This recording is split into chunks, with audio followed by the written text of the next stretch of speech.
ABP news आपको रखे आगे।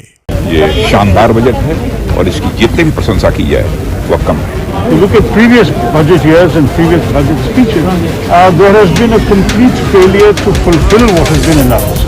ये बजट जो है आत्मनिर्भर भारत के सफल सफर का हम सफर बजट साबित होगा। अगर उन्हें अपने ही बजट पे भरोसा होता तो बजट में कम से कम एक बार तो ये शब्द कहा जाता कि इस बजट के माध्यम से $5 ट्रिलियन इकोनॉमी बन जाएगी। आज जो बजट माननीय वित्त मंत्री जी ने प्रस्तुत किया ये किसानों का बजट है। So the real question the country has to ask is how will this government fulfill its promises? इससे बेहतर, इससे संतुलित देश की इकोनॉमी को आगे लेके जाने वाला और बेहतर बजट नहीं होगा। बजट पेश किया गया है और जनता की अपेक्षाओं के अनुरूप है, क्योंकि कोरोना इस महामारी के बावजूद लोगों को उम्मीद नहीं थी कि इस प्रकार का बजट पेश हो, क्योंकि इसके पहले भी 5 मिनी बजट एक प्रकार से सरकार के द्वारा पेश किए जा चुके हैं। कई पैकेज की घोषणा हुई है, जिसमें एक आत्मनिर्भर भारत का भी पैकेज महत्वपूर्ण है। मैं समझता हूं कि यह बहुत ही ये शानदार बजट है और इसकी जितने भी प्रशंसा की जाए वह कम है। The government has bitten the bullet on the fiscal deficit. Their numbers were quite unrealistic. The big question is, we have heard a lot of talk. When will we see action and results? You look at previous budget years and previous budget speeches, there has been a complete failure to fulfill what has been announced. There is, for example, a very high reliance on disinvestment, but in fact the government has failed to meet its disinvestment targets every year for the last 6 years. When you look at some of the specific promises being made, for example, on MSP, where have they fulfilled their previous promises on MSP? Have they actually been able to deliver anything that even exceeds the actual cost of inflation? They have not for the last 6 years. So the real question the country has to ask is how will this government fulfill its promises, and what is the faith? The finance minister asked us all to have faith. Well, faith has to be built on a track record, and the track record unfortunately does not justify us feeling much faith. So as I said, I think this is like the garage mechanic who tells a client, I couldn't fix your brakes, so I'll make your horn louder. I mean, that's essentially what this government has done. A lot of talk, big loud noises, but they have not been able to fix the brakes yet, and the economy has been going downhill for the last few years. देश में सबसे ज्यादा नौजवान हैं, और अगर नौजवान सबसे ज्यादा हैं, उनको कितना आत्मनिर्भर बना दिया, कितने नौजवानों को काम मिल गया, कितने नौजवानों को रोजगार मिल गया, कितने नौजवानों को नौकरी मिल गई, ये सबसे बड़ा सवाल है। और उत्तर प्रदेश जैसा प्रदेश सबसे बड़ा है। आपने सड़क के लिए बंगाल को बजट दिया, आपने सड़क के लिए केरला को बजट दिया, आपने सड़क के लिए आसाम को बजट दिया। आखिरकार उत्तर प्रदेश जो सबसे ज़्यादा एक्सप्रेसवे बना रहा है उसको बजट कितना दिया, और वो एक्सप्रेसवे जो प्रधानमंत्री जी ने खुद शिलान्यास किया है, अगर उनके लिए कोई बजट हो तो बताएं। लेकिन जिस तरीके से जो है कोरोना के बाद में पहला बजट पेश किया गया, कहा यह गया कि कोरोना के बाद में देश को एक नई रफ्तार, वी कर्व की बात हो रही है, जितना डिक्लाइन हुए हैं उसी रफ्तार से आगे बढ़ना है, ये बजट उसी दिशा में आगे ले जाएगा। अगर उन्हें अपने ही बजट पे भरोसा होता तो बजट में कम से कम एक बार तो ये शब्द कहा जाता कि इस बजट के माध्यम से इन फैसलों की वजह से $5 ट्रिलियन इकोनॉमी बन जाएगी। तो जो सरकार के गलत फैसले पहले दिन से हैं, नोटबंदी की वजह से अर्थव्यवस्था नीचे गई, आपके जीएसटी को गलत लागू करने से आपकी इकोनॉमी नीचे गई, और पिछले 1 साल से जो कोविड की वजह से अर्थव्यवस्था नीचे गई है, क्या ये तीनों चीजें जो घटना घटी हैं इससे भारत क्या आत्मनिर्भर हो जाएगा? क्या अर्थव्यवस्था जो बीजेपी बता रही है कि आंकड़ों में आ जाएगी? फिर आपको सरकार की एसेट्स क्यों बेचने की नौबत आ रही है?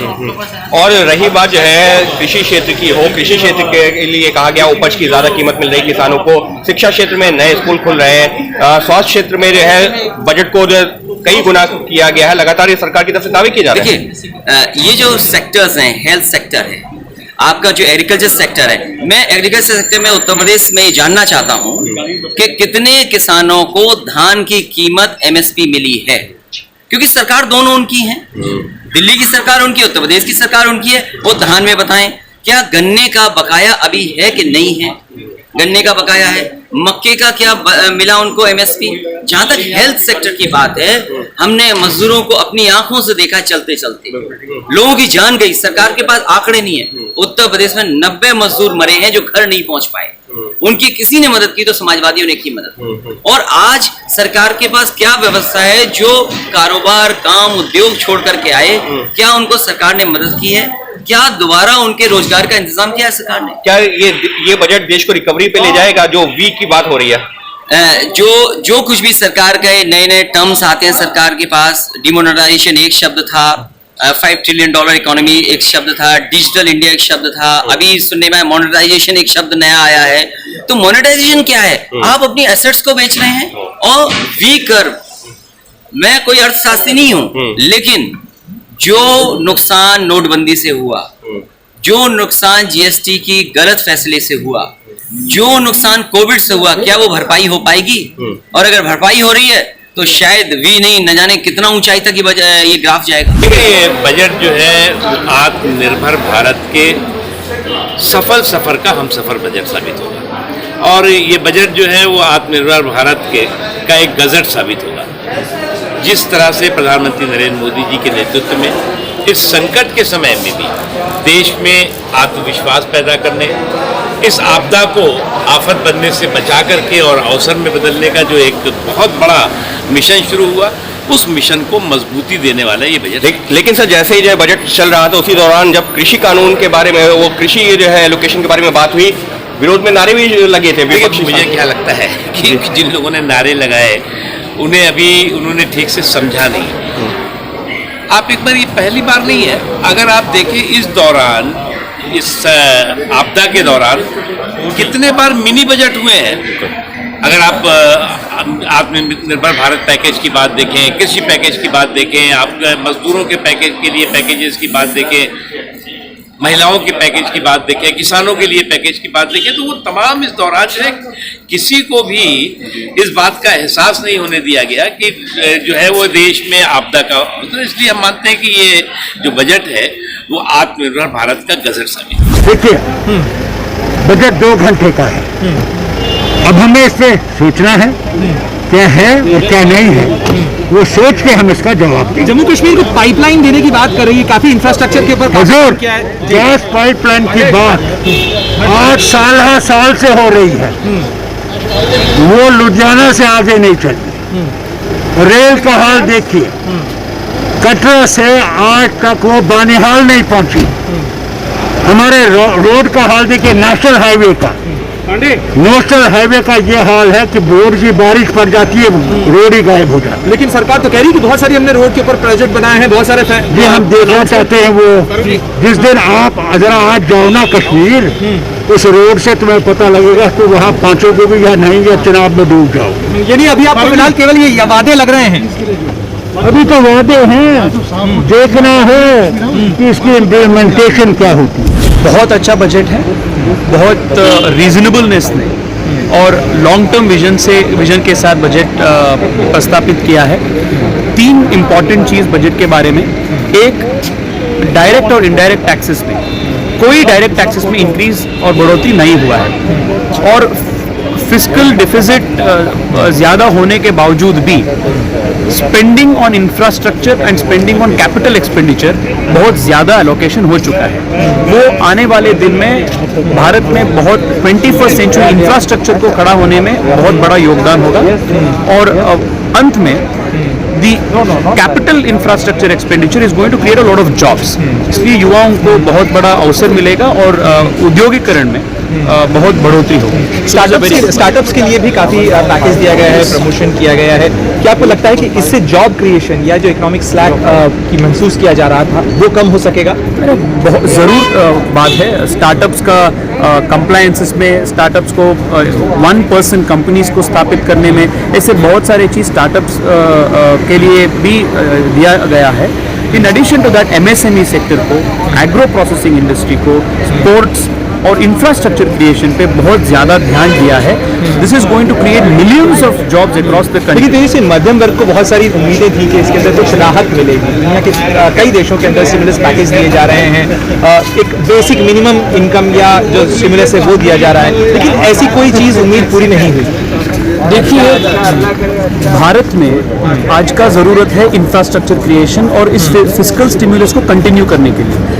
आप आत्मनिर्भर भारत पैकेज अनाउंसमेंट से शुरू करके आज तक ये fiscal stimulus continuous medium size packages में आते जा रहा है, and this is a constant process that has been taking place, and this will increase the capital expenditure which is going to create a lot of jobs. और एक बात important ये है कि यानी आपके हिसाब से ये रोजगार का इंजन बढ़ाने वाला बजट है? जरूर है, जरूर। इसलिए आप देखिए जो भी फिस्कल एक्सपेंडिचर और फिस्कल स्टिमुलस दिया गया है वो सब कैपिटल एक्सपेंडिचर पे है, लॉन्ग टर्म इन्वेस्टमेंट को, लॉन्ग टर्म विजन से बना हुआ इन्वेस्टमेंट्स है। इसलिए this will create a lot of jobs in the country, and also the compliance burden has been greatly reduced. Both of these things are going to impact the country positively in the very long term. सबसे पहले मैं आदरणीय प्रधानमंत्री जी के नेतृत्व में जो हमारी सरकार चल रही है, ये बजट जो आज पेश किया गया है आदरणीय वित्त मंत्री आदरणीय श्रीमती निर्मला रमन जी के द्वारा, तो हम ये कह सकते हैं कि यह बजट जो इसकी नींव रखी गई है, ये सचमुच में देश के जो आत्मनिर्भर भारत बनाने की जो नींव है वो रखी गई है। और इसमें जो आत्मनिर्भर भारत स्वस्थ अभियान जो है, यह जो एक नई योजना आत्मनिर्भर भारत स्वस्थ योजना, यह जो लगभग 63 लाख से भी ज्यादा 63 करोड़ से 64,180 करोड़ 64,180 करोड़ की ये प्रधानमंत्री जी का जो आत्मनिर्भर स्वस्थ भारत योजना है, सर्वे भवन। लेकिन ये वैक्सीन को लेकर कुछ कहा जाएगा, वो नहीं कहा गया। ये योजना जन जन के लिए उपयोगी होगा। और आपने जो कहा बजट में पिछले बार से 137% बजट में वृद्धि की गई है। इस बार का बजट 2,23,846 करोड़ का स्वास्थ्य का है। तो आप यह नहीं कह सकते कि स्वास्थ्य में वृद्धि नहीं हो। और साथ साथ जो वैक्सीन जो है वो 33 करोड़ 33,000 करोड़ का जो बजट में हम लोगों का प्रावधान किया गया है। तो इस सभी के लिए मैं प्रधानमंत्री जी का विशेष आभार व्यक्त करता हूँ। जन जन को स्वस्थ रखना 70,000 गाँव में हेल्थ एंड वेलनेस सेंटर को मजबूती प्रदान करेगा। साथ ही अपने 100 जो हमारे 602 जिले में जो क्रिटिकल केयर 602 जिले में क्रिटिकल केयर हॉस्पिटल जो बनेंगे, तो वो आने वाले 5 साल में एक बहुत बड़ी दिशा मिलेगी और पूरे देश के हर ग्रामीण नागरिकों के लिए बहुत बड़ा राहत मिलेगी। आपको लगता है कि जो प्रावधान किया गया वैक्सीन के लिए 33,000 करोड़ का, उसी से मुफ्त वैक्सीन की व्यवस्था की जाएगी सभी नागरिकों के लिए? सभी नागरिकों के लिए सस्ती, सुलभ और सबको ग्राह्य हो ऐसा वैक्सीन पहली बार हिंदुस्तान के अंदर स्वदेशी वैक्सीन, और अभी 2 वैक्सीन कंपनी की तैयार है जो बट रहा है। आने वाले 2-4 महीने के अंदर 4 और भी पंक्ति में लगे हुए हैं।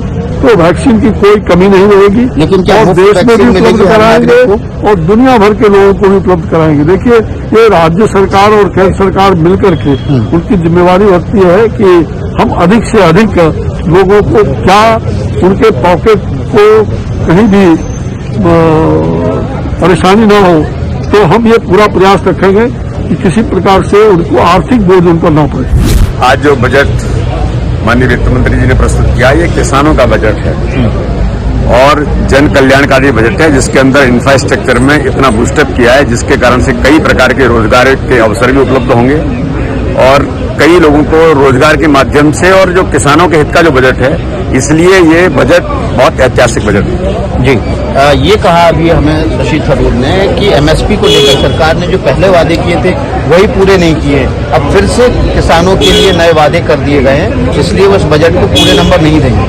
देखिए, किसानों के बारे में और एमएसपी के बारे में सरकार ने पहले भी कहा था और आज भी इस बात को बहुत उल्लेखित किया है कि एमएसपी जारी है और एमएसपी जारी रहेगी। ये इंफ्रास्ट्रक्चर में काफी बूस्ट दिया है, लेकिन शशि थरूर साहब का ये कहना है, विपक्ष का ये कहना है कि जिस तरह से महामारी आई उसके बाद स्वास्थ्य सेवाएं की जर्जरता सामने आ गई, उस हिसाब से स्वास्थ्य का जो बजट है वो नहीं बढ़ाया गया। देखिए, स्वास्थ्य के क्षेत्र में सरकार ने पहले भी इतने व्यापक प्रबंध किए थे और माननीय प्रधानमंत्री जी के नेतृत्व में दुनिया के अंदर कोविड में लीड करने का काम करके किसी ने किया तो भारत की सरकार ने माननीय प्रधानमंत्री जी के नेतृत्व में किया है। बिल्कुल देश को आगे बढ़ाने वाला, आत्मनिर्भर भारत की नींव को रखने वाला बजट और डिजिटल इंडिया। देखिए, जब हम लोग डिजिटल इंडिया की हम लोग बात करते हैं, हम लोग इंफ्रास्ट्रक्चर की बात करते हैं, बट आज की तारीख में डिजिटल इंफ्रास्ट्रक्चर पे भी जोर देना बहुत ज़रूरी है। आप सड़कें, हाईवेज की हम लोग बात करते हैं इंफ्रास्ट्रक्चर की, जब हम लोग बात करते हैं, बट उस तरीके का इंफ्रास्ट्रक्चर डिजिटली पहुंचाएं ताकि शहर और गांव के बीच की जो डिजिटल दूरी है उसको भी कम किया जा सके। मुझे लगता है इस बजट ने उस पर भी ध्यान दिया। सीनियर सिटीजन्स को लेकर जो रिलैक्सेशंस की बात की है, मुझे लगता है वो बहुत स्वागत के योग्य है। और मुझे लगता है कि इतनी बड़ी महामारी के बाद आफ्टर दिस पेंडेमिक इससे बेहतर, इससे संतुलित देश की इकोनॉमी को आगे लेके जाने वाला और बेहतर बजट नहीं होगा। हालांकि जो लेकिन विपक्ष की तरफ से कहा जा रहा है कि सिर्फ जो जिन राज्यों में चुनाव है उन पर फोकस किया गया है, बजट में कुछ भी नहीं है, और कुछ नेता तो विपक्ष के इसको 0 नंबर तक करार दे रहे हैं। देखिए, खैर वो विपक्ष है, विपक्ष का अपना काम है। मैं बस बार बार मैं यही आग्रह करता हूँ। आज सुबह मैं राहुल गांधी जी का भी देख रहा था, उन्होंने आज सुबह अपनी उम्मीदें, अपनी आशाएं और अपने सुझाव इस बजट को लेकर, पर यही जब बजट तैयार हो रहा होता है, मैं चाहता हूँ कि उस वक्त भी विपक्ष ऐसी भूमिका निभाए, उस वक्त ज़्यादा से ज़्यादा सुझाव दे कि वो बजट से क्या अपेक्षा रखते हैं, ना कि बजट आने के बाद सिर्फ उसको क्रिटिसाइज करें।